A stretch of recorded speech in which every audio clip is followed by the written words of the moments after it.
扇贝壳里隐藏着什么，让菜农们如此大费周章？凤城厨师天下闻名，顺德的地标又是什么？什么食品橙红透亮，似蜜非蜜，比蜜甜？食材里隐匿的地理信息，菜品中暗含的文化传统，地标美食的密码等你开解。老广的味道第6季之地标食记。每一种地标美食，都是本土蕴含的风味精华，故乡的记忆，岁月的沉淀，匠心的跳动，让这些隐藏着地理信息和文化传统的地标美食，从一个个地区脱颖而出。岭南的地标美食，正用其独特的味道，激发着赤子的缕缕乡愁。紫菜算是最常见的国民美食，零食、菜肴、主食的搭配，都可以看到它的身影。我国海岸沿线，从南到北，拥有世界上产值最高的栽培海藻。汕头澄海的莱芜半岛，是老广门的紫菜种植中心区。9月，南方北风初起，带来些许凉意，这里的菜农们也开始忙碌了起来。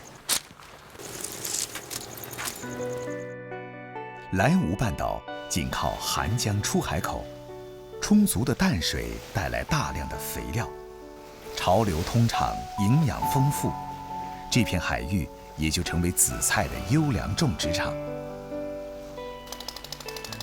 种紫菜是从一串串贝壳开始的。一大早，种植户孙其旺就来到自家场地查看种苗的处理情况。这些都是紫菜苗。人们把紫菜分离出孢子，附着在扇贝贝壳上，在池子里用强水流冲刷，使得孢子脱离，然后放入竹帘，让孢子附着于竹帘上，就完成了紫菜孢子的转移。竹帘上紫菜孢子的附着情况，直接关系到40多天后的收成。孙其旺及工人们不敢大意，仔细地进行着每一个步骤。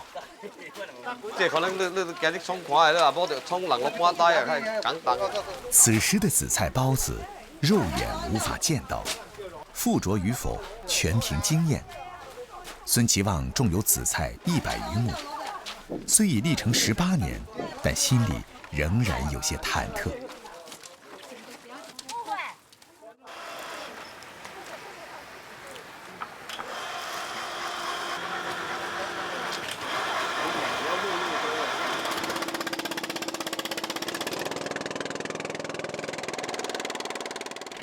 做红了，海浪来了，做红啊！种植紫菜，气候条件非常重要，一定要等到秋凉了才适合紫菜生长。气温要25度以下才可以，它气候太高，它长不出来。主要就是水质如果好了，很快就长出来了。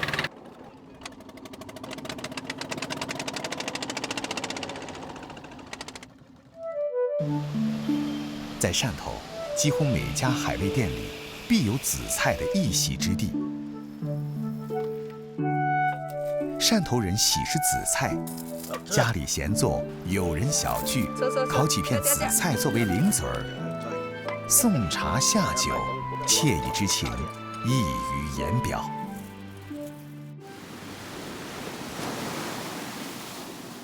男的要3点就出门了，我们女的就是5点半到6点左右吧，就要在这边等。很辛苦的。太阳升起来的时候，赶紧把它晒了，不然下午晒不干。紫菜的生长过程与众不同，种植初期，为防止鱼类蚕食及泥沙的影响，每隔2、3天就要拉上岸翻晒一次，费时费力，异常辛苦。但想要紫菜长得好，这一道工序绝不能省去。养这个菜啊，比养小孩还要细心啊，不能偷懒啊。苍蝇的翅膀那样，这缠的有1公分左右吧。距离那个丰收还有最少20多天。空山新雨后，天气晚来秋。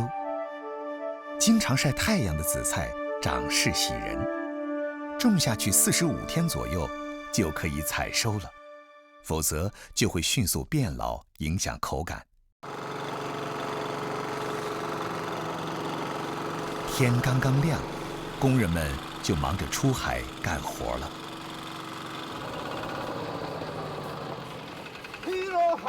海呀！我们是来也不知道收成多少，这个也是要看天气啊，刮大风啊，那个产量就低了。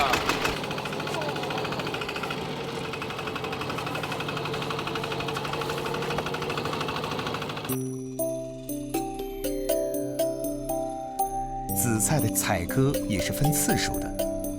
当年新种首次采收的紫菜，被称为头水。船一靠岸，孙其旺和工人们就忙碌开了。一般都是20公分就开始收头水了，再过15天左右就收第一批了。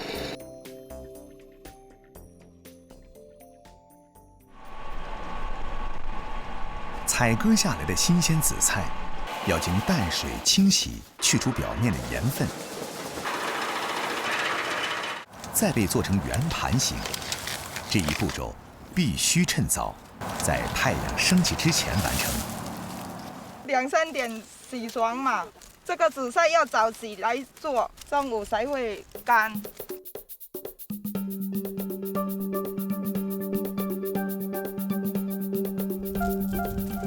挖出这种声音是干的，甜甜的味道。头水紫菜就有这个口感。好爽！在1年的收成当中，头水紫菜虽然产量低、价格高，但依然是最受大家喜爱的。刚刚晒好的紫菜，就已经有人上门收购了。上市场了。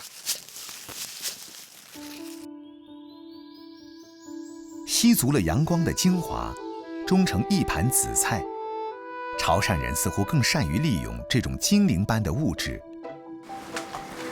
机上炭火正旺，紫菜稍加炙烤，原本墨黑的颜色瞬间变得碧绿。烤熟的紫菜正是做菜的好材料。鲍鱼切片，热油汆烫之后捞起备用，料头炒热，加入鲍鱼片翻炒。起锅前，紫菜助阵，翻炒均匀，装盘。紫菜炒鲍片，2个阶层的食材完美碰撞。紫菜炒饭是汕头南澳的名小吃，虾仁儿、胡萝卜粒儿汆熟备用，米饭用蛋液拌匀炒热，加入油炸之后的紫菜碎炒匀即可。米粒儿糯，紫菜脆，不同的口感同时在口腔爆发。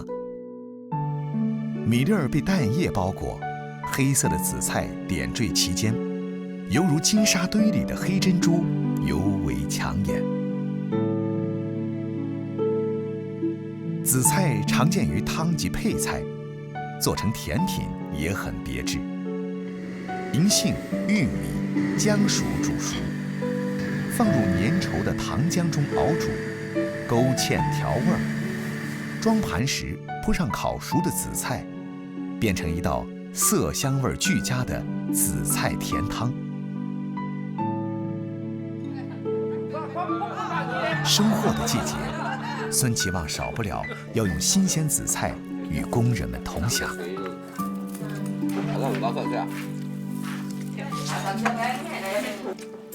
好。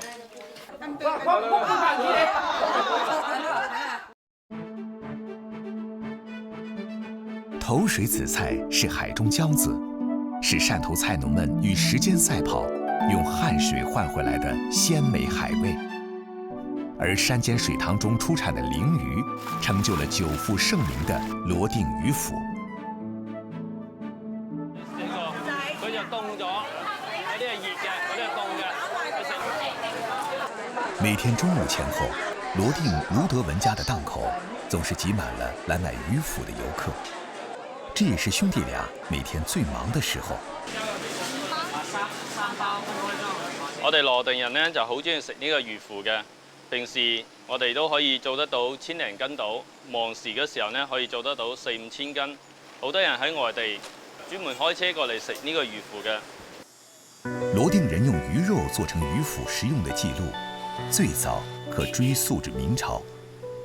因其形似圓球，有團圓美滿的寓意，且魚腐的發音與玉腹相諧，用來招待賓朋，有招財進寶、越來越富的好意頭。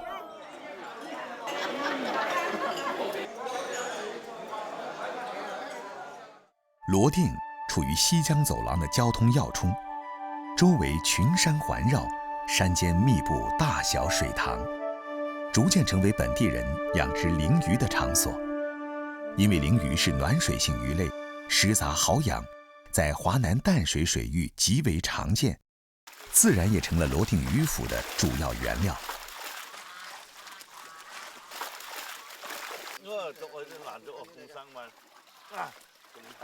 有時，盧德文會跟着父親一起，直接到魚塘邊現挑現買。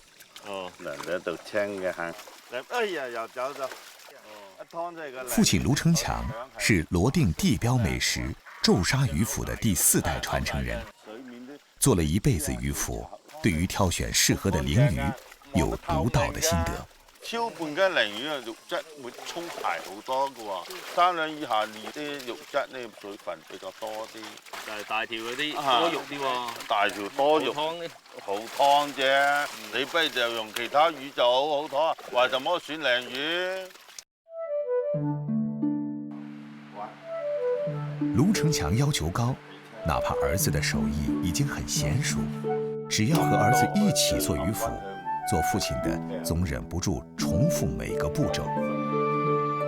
隻刀壓住，輕輕地一拖，能夠塊魚皮就出到嚟。取出的魚肉剁碎成蓉，混以蛋清及少量澱粉。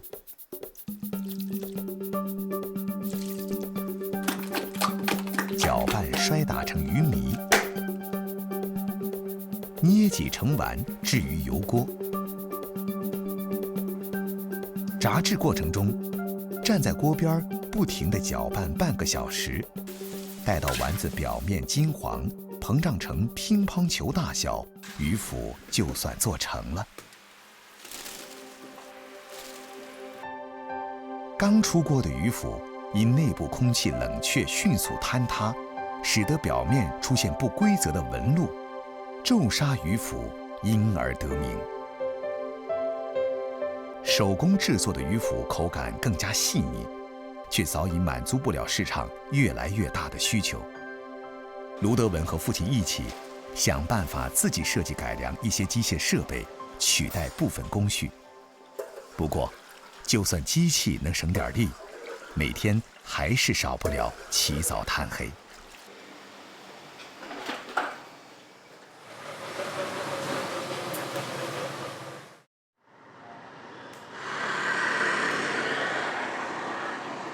從父親手裡接過傳承棒，每天凌晨1到4點，盧德文就要和弟弟開啟一天的序幕，趕製當天的第一批魚腐。係啦，你備好油先啊，調好油溫啊。啲客人咧好早就會過嚟攞貨噶啦，一般要4點零鐘起床做，唔係嘅話就趕唔前。剛剛接手生產時，發生了一件事，讓盧德文更加堅定要使用設備代替人工。09年嘅時候咧，接咗張比較大嘅單，2000幾蚊嘅魚腐，差少少火候就全部壞晒。我翻嚟就諗，盡量用機器嚟代替呢個最辛苦炒魚腐嗰一步。就唔使好似老豆咁一日到黑都要企住喺個鑊邊。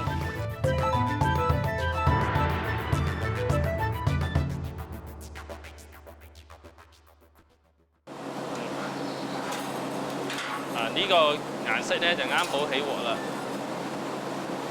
新鲜炸好的鱼腐，趁热就着炼奶，外酥里嫩，满口甘香。用鱼腐做菜，对于厨师出身的卢成强来说，更是信手拈来。老广认为，油炸的鱼腐燥热，而丝瓜性凉，两者刚好中和。鱼腐丝瓜汤变成了固定搭配。鱼腐用清水浸泡，去除表面油渍。丝瓜炒软后，烧煮1-2分钟，鱼腐和丝瓜相遇，一香一甜，简单美味。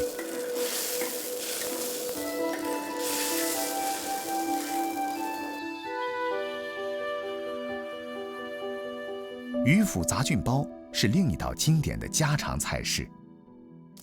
些许蒜片爆香，加入菌菇炒至软身，加水及鱼腐煮至沸腾。腊肠激发菌菇的鲜味儿，鱼腐吸饱汁水之后，软糯鲜甜。酿菜是客家人餐桌上的主角儿。酿鱼腐别出心裁，花肉剁成肉末，芋头、冬菇切小粒儿，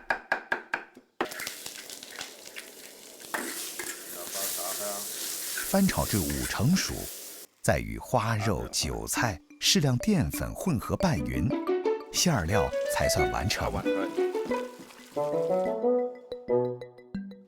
鱼腐见小口，酿入馅儿料，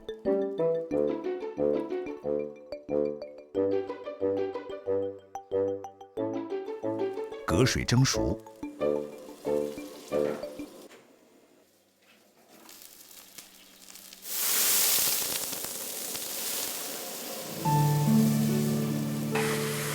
焖煮至入味儿，酿鱼腐才可起锅。芋头粉、冬菇香。鱼腐糯，配上花肉，多种口感混合在口腔，是不可多得的免辣下饭菜。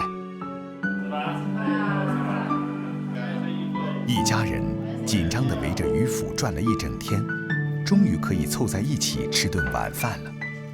自家餐桌上的鱼腐，怎么也吃不腻。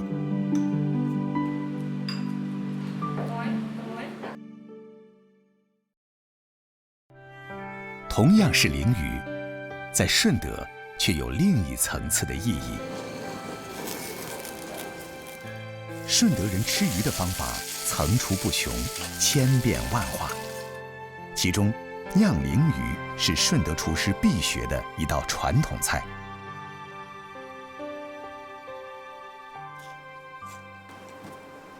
要考驗一個順德廚師合唔合格呢，就要睇下佢做呢道菜做得好唔好啦。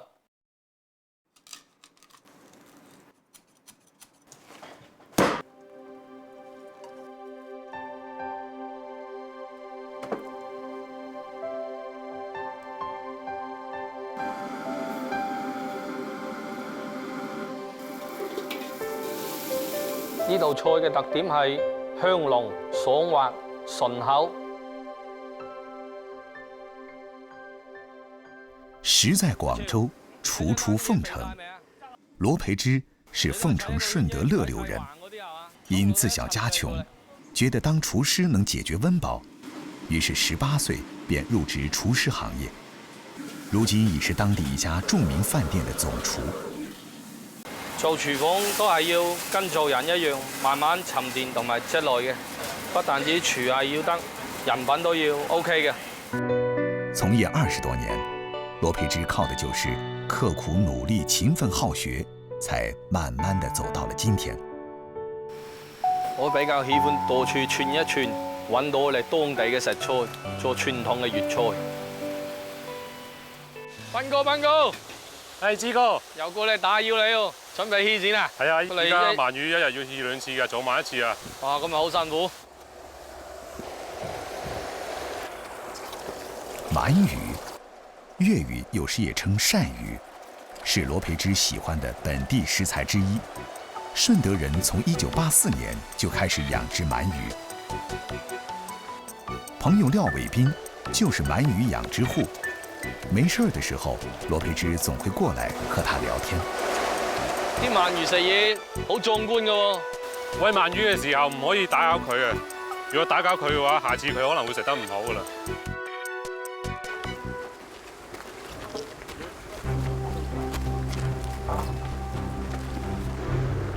鳗魚必須通過野捕鳗苗，培育至一定大小之後，再放進池塘養殖。鳗魚對水溫變化敏感，對食物比較挑剔。今年這個天氣養這個魚好不好？還可以啊。我們是黑子進場12個月到18個月出塘，主要賣給是日本跟韓國的。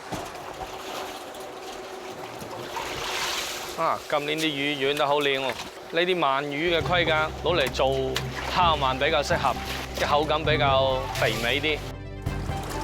鳗魚成魚價格不隨市場，而受來年野捕鳗苗的數量波動，養殖風險巨大。但順德人卻把家鄉變成了中國的鰻魚之鄉。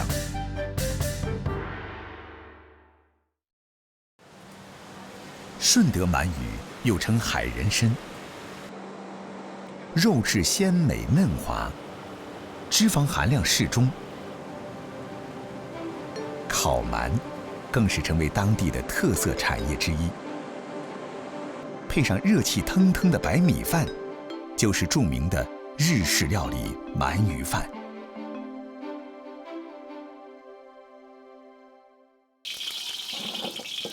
作為廚師，羅培之有喜做粵式傳統菜，曾經憑着一道頂骨大鱔在國家級比賽中獲得金獎。鰻魚切成大小均勻的小段，廣式燒肉爆香，料酒、陳皮增香去腥，用雞湯燜煮，收濃湯汁，放入鰻魚，小火慢浸10分鐘。呢度係我哋廣府嘅順德傳統名菜頂骨大鱔。取出鰻魚脊骨，塞入火腿、竹筍和冬菇，處理好鰻魚，鋪上豬網油，按順序排列鰻魚段，燒肉均勻碼放，淋滿湯汁。好，中火蒸15分鐘就可以啦。而家已經將啲豬網油蒸到溶啦。頂骨大鱔中，魚肉爽滑粘醇，因其吸收了燒肉及豬網油的精華，變得濃香醇厚，配合發菜一起入口，口感層次非常豐富。除了傳統大菜，一些創新的鰻魚菜式，羅培之也很拿手。薑藕做成酸甜口味，與彩椒、洋蔥、大蔥、香菜切絲擺盤，鰻魚切寸條，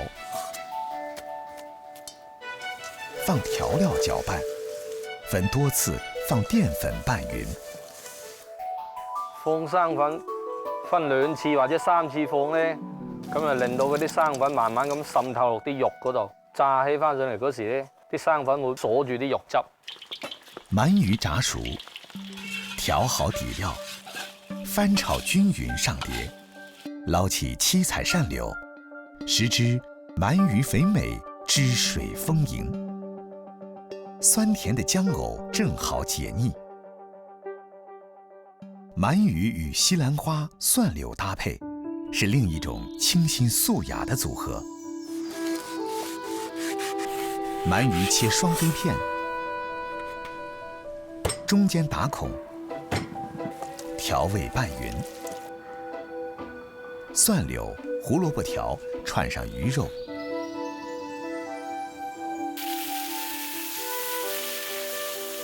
翡翠玉簪鳝，鱼肉鲜嫩，玉簪脆甜，西兰花清爽，三者形虽陌路，却味在一方，相辅相成。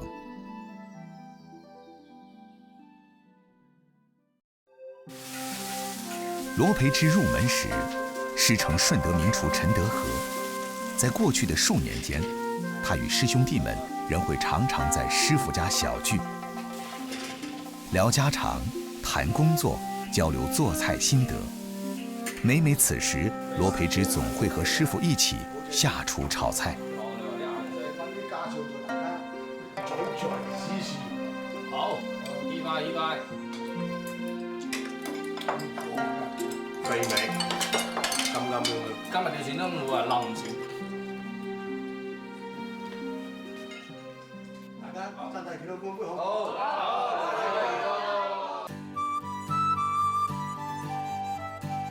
生于大海的鳗鱼，如今已转变了性情，弃海归池，实现了淡水养殖。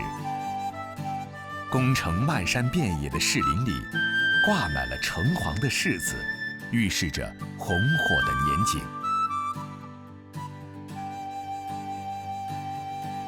盛夏的宫城，草木葳蕤，旖旎风轩，处处生机勃勃。柿子林里面的一些小虫子开始活跃。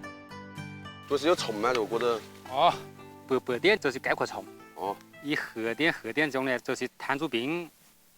杨彦军是当地一名专做水果外销的商人。每年夏季，他总是很操心，跟着果农满山转。桂林宫城种植月柿有近400年历史，种植面积有近20万亩。这个是牙印啊，这个是老鼠的牙印啊。受小动物们欢迎的品种叫大丘，种植面积少，是近几年培育的柿子新品种。传统的月柿品种，种植面积大，是杨彦军出口的主打产品。长势好不好，才是他近期最关心的事。老兰，那熟果子啊？对啊，我给这种熟啊。另外这种小果的鸡心果、花果，把它熟脱。好嘞，好嘞。你要个果子基本上达到4两以上了，你就是又是另外一个价格了。拿到国外去它也好销。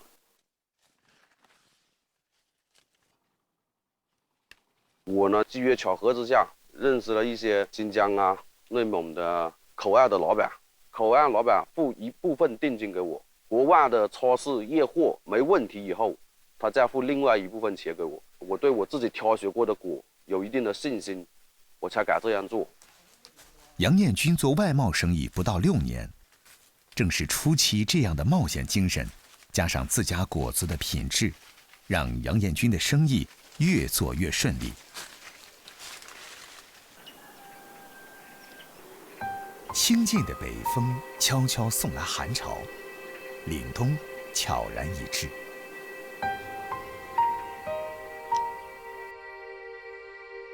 柿果经霜酒，依然恋故枝。橙红色的柿子，累累点缀在枝头，预示着红火的年景。果农们无暇欣赏美景，家家户户忙着摘果。今年是柿子好卖，现在起价了。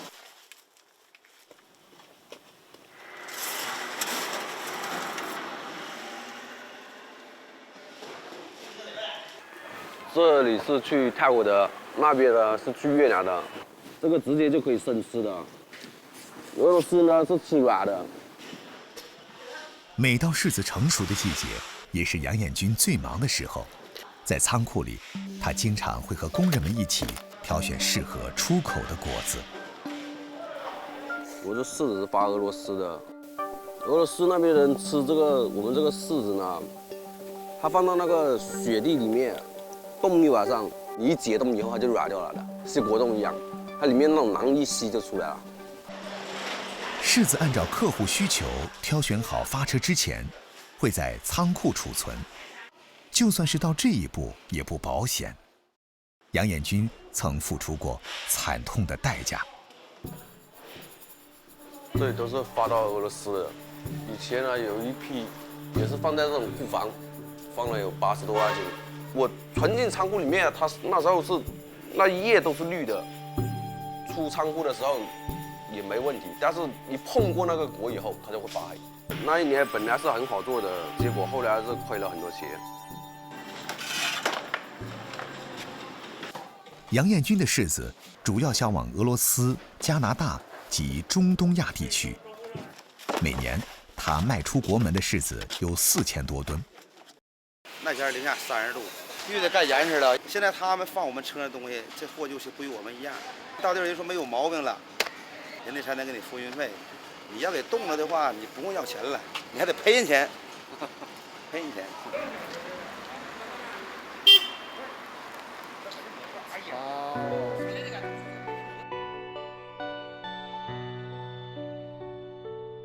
做鲜果生意总是风险更高。柿子经过几个月的生长，果实内虽然聚集了大量的糖类，但因表皮含有较高的鞣酸，直接吃并不是最佳的选择。这时就需要进行加工。这是一个脱色罐啊，这是拿新鲜的柿子放到这个罐里面呢，焖24到50个小时左右，然后就加工成脆柿了，变成甜柿了。经过脱色的柿子，表皮中的鞣酸基本去除，直接啃咬，涩味已不明显。果实内的水分及营养物质并没有任何的减少，咬起来清脆有声，清甜的味道不输甘蔗。脱色的柿子脆甜爽口，但是保存的时间非常有限。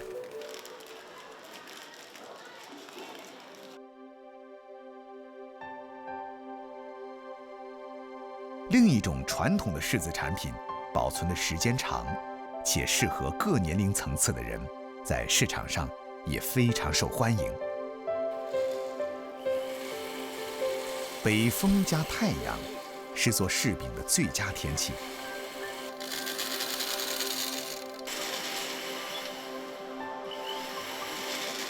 姐夫朱刚伦是当地果农，种柿子及做柿饼都是一把好手。杨彦军专门过来跟姐夫学习，刨去含有大量鞣酸的表皮，是缔造美味的第一步。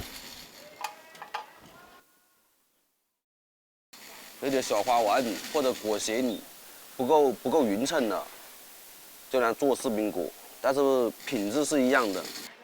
我是不会刨这个柿饼的，柿饼呢又是我们这里传统的一个食品，所以很想学一下。像这种果，你看又大，长得又红，现在的糖分足了，然后现在的饼质就非常好。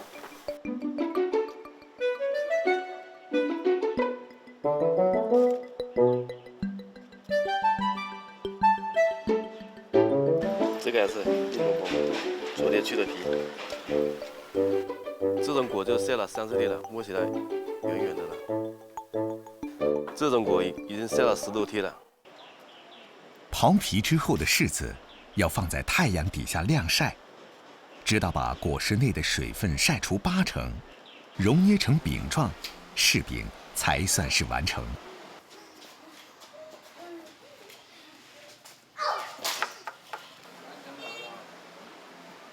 这些饼晒了20多天就成饼了，你看它看起来就是透明的，这很好吃，很甜了。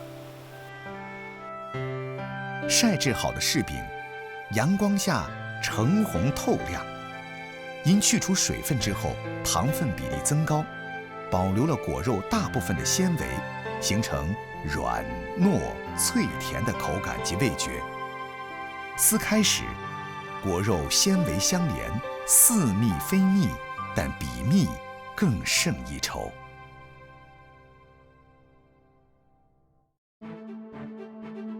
遥香的柿子走出国门，征服了欧亚大陆人的胃。娇气的海鲈，自从落户珠海白蕉镇，就成了渔民们的掌中宝。只要塘里面有鱼，我们一年四季都会要为它赚。8月，正午的太阳喷火似的令皮肤生疼，鱼塘水面上阳光欢快地跳着舞，满湖碎金让人不忍直视。但陈桂生的眼睛却睁得大大的，不敢放过水面上的任何一丝动静。珠海斗门白蕉镇是珠三角的著名水乡。白蕉人在上世纪90年代就开始养殖海鲈。陈桂生是村里后备干部，自小就跟着父亲养鱼。如今家里的12亩鱼塘全靠他一人打理。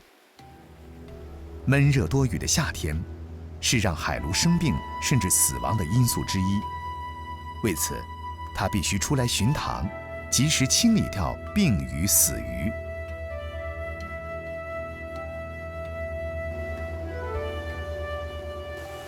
这鱼有点问题，它体表上明显出現爛身了，眼睛也出現問題，我們要趕緊的帶佢去做檢測。阿勁，呢個啱鬧起身嘅魚，幫我睇下咩問題。展開個腮嗰度咧，就係見到少少紫環蟲，呢個程度係好輕微嘅啫。白蕉镇的海鲈养殖面积有12000多亩，鱼类疾病的检测及防治也成为当地必备的便民项目之一。经过检测，寄生虫并不是主凶，病菌才是。而家展開呢條魚咧，最嚴重嗰個地方就係呢個肝近住，差唔多係末期嘅啦，個諾卡氏嗰個病灶。諾卡氏菌病是池塘养殖海鲈发病率较高的一种疾病，一般死亡数量并不大。知道了鱼的死因，陈桂生不那么着急了。趁着夕阳将下，他决定去拜访村里的一位养鱼老前辈。林乔新是昭信村第1代海鲈养殖人之一，有30多年的养魚經驗。整個白蕉鎮都係喺我哋超順先生隊就起步嘅，演去嘅魚苗咧就係捕撈苗，嗰啲人咧就喺啲海邊慢慢啲撈翻嚟，承受率咧好差嘅。攞嗰啲魚仔冰鮮啊，斬碎佢餵佢啊，就比較快大啲。正是靠着这些老前辈们的不断摸索，科学技术的不断进步，海鲈的养殖技术越来越成熟，最终成就了白蕉镇的地理标志产品。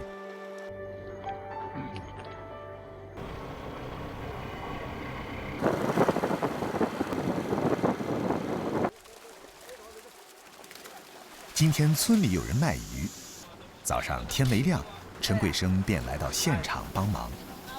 一般养殖时间是10月到1年半就可以1斤多这样吧。再分级那个鲈鱼大小，记得身材杠杠的，质量杠杠的。不是我的鱼，是朋友家的鱼。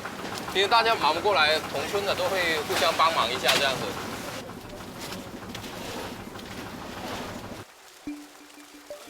鱼越养越多，村民越来越富，但互帮互助的淳朴民风却从未改变。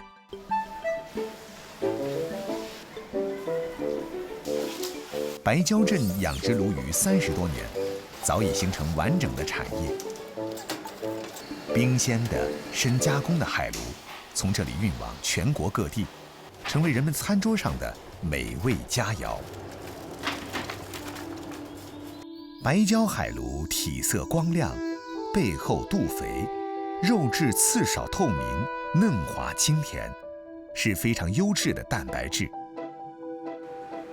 海鲈鱼取肉去骨，剁碎摔打成鱼糜，拌以各种辅料，捏挤成丸，裹以蛋白酱，入油锅炸熟。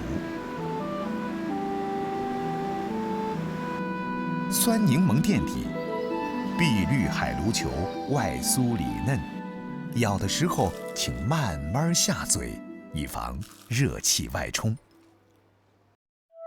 花椒泡海鲈，麻辣鲜香。海鲈切片，生粉腌制。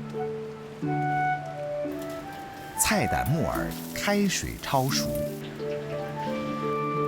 鱼片热油，汆熟装盘。泡椒、辣椒、花椒被滚开的热油淋上，热力逼出辣椒素，侵入鱼肉，微辣微麻，但又不失鱼肉的鲜嫩，非常适合喜辣又不受辣的老广。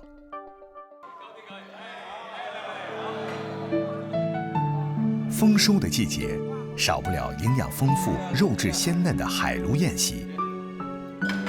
老一辈的养鲈人备受尊崇，新一代的养鲈人，他们将经验和新的技术完美结合，海鲈养殖的路越走越宽，越走越远。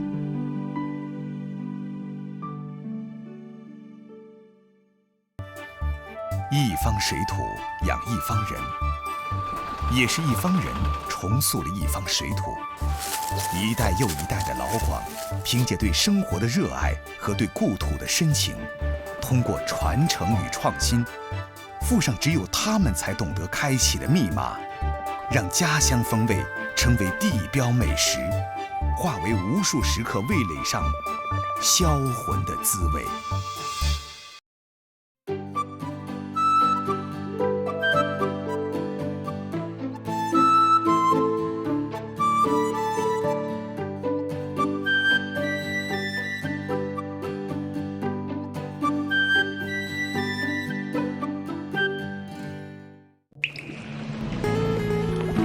广东卫视美好生活倡导者。